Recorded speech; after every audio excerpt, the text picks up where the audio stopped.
Kasaysayan ni Mariam at ang kapanganakan niya kay Isa or Jesus, sumakanya nawa ang kapayapaan.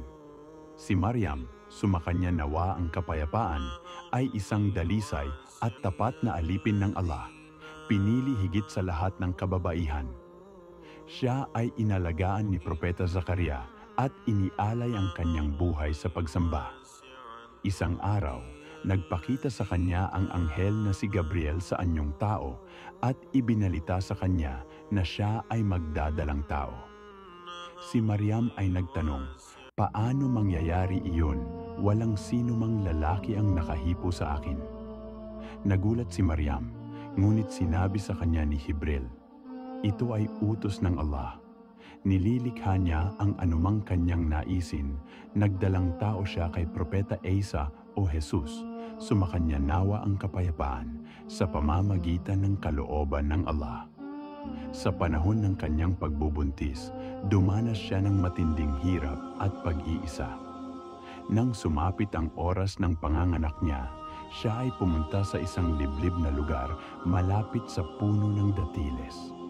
Sa kanyang matinding hirap na dinadanas, dumating ang Angel Gabriel at sinabi sa kanya, "Ugain mo ang puno ng datiles at nalaglag ang mga bunga nito at kumain ka ng bunga nito." At siya ay pinalakas ng Allah sa pamamagitan ng pagbagsak ng sariwang datiles mula sa puno at pagpapadaloy ng malinaw na tubig mula sa batis. Doon, sa ilalim ng punong datiles, isinilang niya si Propeta Isa o Jesus, sumakanya nawa ang kapayapaan. Pagbalik niya sa kanyang bayan karga ang sanggol, siya ay inakusahan at pinagsabihan ng mabigat na paratang na siya daw ay nagsilang ng sanggol na walang ama. Nangalunya daw siya na para bang gumawa siya ng malaking kasalanan. Ngunit, ayon sa utos ng Allah, hindi siya nagsalita. Sa halip, itinuro niya ang sanggol. Sa kanilang harapan, nagsalita ang sanggol na si Isa o Jesus, habang nakaduyan, nagsalita si Jesus. "Ako ay alipin ng Allah. Binigyan niya ako ng kasulatan at ginawa akong isang propeta.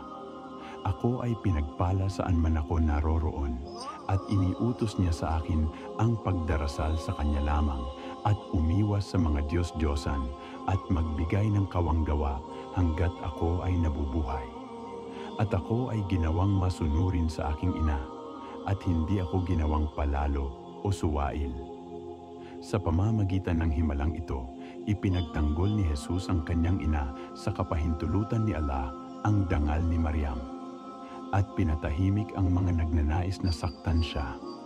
Ito ang naging simula ng misyon ni Isa Jesus bilang isang propeta ng Allah. Aral: pinararangalan at pinangangalagaan ng Allah ang kanyang mga piniling lingkod, at kaya niyang gawin ang mga bagay na imposible siya ay magsasabibi lamang ng kun payakun, mangyari, at iyon ay mangyayari.